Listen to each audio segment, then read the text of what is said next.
शोला की तरह से आग से उभर रहा है। सर्टिफिकेट एकदम रह गया, उसका बर्बाद हो गया, एज एक्सपायर हो गया, उसको आप एज में बढ़ोतरी दीजिए, एज में रिलैक्सेशन दीजिए। आप किसी पदाधिकारी के फेरा में मत फंसिए। आपका पावर है, आप एक बार ऑर्डर दीजिएगा, आपका पावर है अपने कर्मचारी को, अपने पदाधिकारी को तुरंत बदल करके और तुरंत दूसरे पदाधिकारी को लाकर के चिट्ठी इशू कर दीजिए। एज में रिलैक्सेशन होना चाहिए, ये मेरा मांग है। सर एक बात ये है, संक्षेप में ये बताना चाहता हूं कि अभी जो है बेरोजगार युवक जो उनके पास जा रहे हैं तो शिक्षा मंत्री से मिल रहे हैं, तो शिक्षा मंत्री जी जो कह रहे हैं कि अभी हमको पावर ही नहीं मिला। ये कैसा सरकार चल रहा है कि मंत्री कह रहे हैं कि हमको पावर नहीं मिला, और हाउस में जब आपको विधायक जी, माननीय विधायक जी जब क्वेश्चन करते हैं तो आप कहते हैं, क्वेश्चन का जवाब देते हैं और तुरंत बोलते हैं कि हमको पावर नहीं है। ये कैसा दुविधा, ऐसी स्थिति उत्पन्न हुई है। ये उत्पन्न को जो है, जो समस्या उत्पन्न दुविधा का है, इस दुविधा को खत्म करने के लिए प्रयास में क्या करना चाहते हैं? देखिए, ये बहुत बड़ा समस्या है। कल माननीय शिक्षा मंत्री अजय बाबू को भी हम देखे हैं विधानसभा में, बहुत ही मीठे तरीके से आश्वासन दिए हैं, बहुत ही मीठे तरीके से। जब वो विपक्ष में थे तो कहते थे, ये भी कहते थे कि समान काम का समान वेतन कर्मचारी को जो है, टीचर को जो है राज्यकर्मी का दर्जा हम दे देंगे। तेरी भला, कुर्सी पर बैठते हुए ऐसा ठंडा जाता है दिमाग, ऐसा ठंडा जाता है कि फिर मैं कह रहा हूं कि तमाम मंत्रियों को कह रहा हूं कि आपको क्षेत्र में आना होगा। जहाज पर जो आदमी चढ़ता है, किसी जहाजरानों से पूछो, जब जहाज पर चढ़े तो हम ही हैं, खुदा नहीं, और उस पर से गिरे तो लाश का पता भी नहीं। ये कोई जरूरी नहीं है कि फिर आप जीतिएगा, फिर मुख्यमंत्री होइएगा, फिर वही मंत्री होगा, वही फिर विभाग होगा, ऐसी बात नहीं है।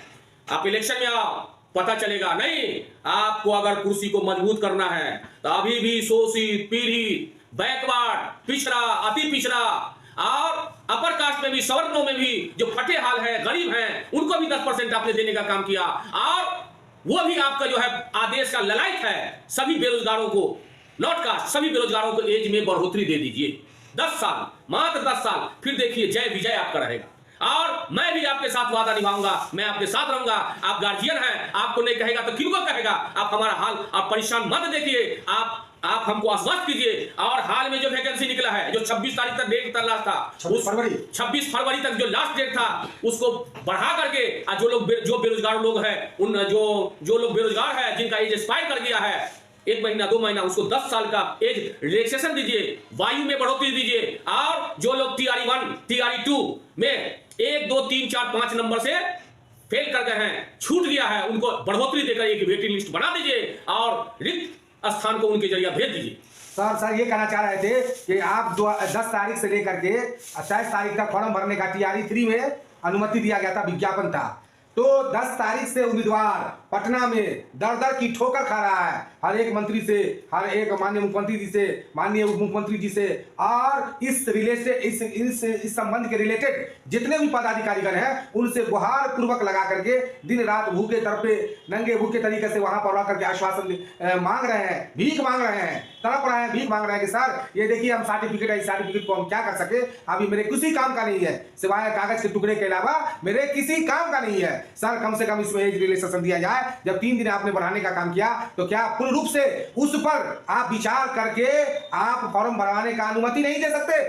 अनुमति मिलेगा, हम लोग इसके लिए चरणबद्ध आंदोलन करेंगे, चरणबद्ध आंदोलन करेंगे। जितने लोगों का सर्टिफिकेट, जितने लोगों का एज एक्सपायर हुआ है, उसको लेकर के जमीयतुर रहमान कमेटी और भी बेरोजगारों का ग्रुप, जो लोग हैं जो विचार से मिलता जुलता है, उनको लेकर के पटना के धरना स्थल पर और विधानसभा का घेराव करेंगे। मैं माननीय नीतीश कुमार जी और उप मुख्यमंत्री माननीय सम्राट चौधरी को भी ध्यान आकर्षित करते हुए कहना चाहता हूं कि आप लोग गठजोड़ कर देते हैं, ठीक है कीजिए, जब विरोध में रहते तो बहुत बोलते हैं, इसीलिए कीजिए, लेकिन आप माननीय उप मुख्यमंत्री श्री सम्राट चौधरी जी और भी एक उप मुख्यमंत्री हैं, उनको भी ध्यान आकर्षित करते हुए कहना चाहता हूं, श्री विजय सिन्हा जी को भी ध्यान आकर्षित करते हुए कहना चाहता हूं कि आप हमारी आवाज को सुनिए।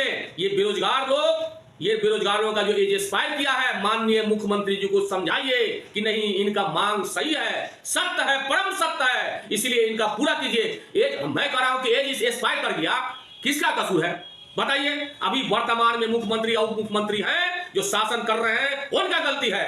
आप क्यों कुर्सी पर बैठ गए? इतना त्राही त्राही इमाम है। एक और बात है, अरे पूरे बिहार में अभी जो लेकर के विपक्ष वाले जो है, विपक्ष के जो नेता हैं तेजस्वी यादव, पूरे बिहार में अभी रथ लेके घूम रहे हैं और ढिंढोरा पीट के इतना नौकरी दे दिया, लेकिन क्या वो उनको ये जनता के बीच में नहीं जानी है? उनको विपक्ष के भी नेता को कान खोल के दे दीजिए सर कि वो विपक्ष के नेता हाउस में क्यों नहीं आवाज उठा रहा है, और क्यों नहीं सत्ताधारी पर जो है क्यों नहीं दबाव बना करके इस संबंध में बात उठा रहे हैं? अरे माननीय तेजस्वी यादव जी भी बोल रहे थे कि हमारी सरकार आएगी तो 10 लाख बहाली करेंगे। 10 लाख बहाली करने के लिए, काम करने के लिए 10 दिन ही काफी है, 10 दिन काफी है।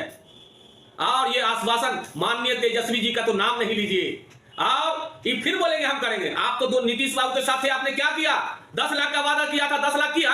कहिएगा समय नहीं है। क्यों नहीं समय है? पहले बेरोजगारों को देखिए, जो लोग बीएड हैं, डीएलएड हैं, इतना मेहनत से पढ़े हैं, इतना मेहनत से लिखे हैं, ये एजुकेशन लेते लेते 30, 32, 33 क्रॉस कर गया।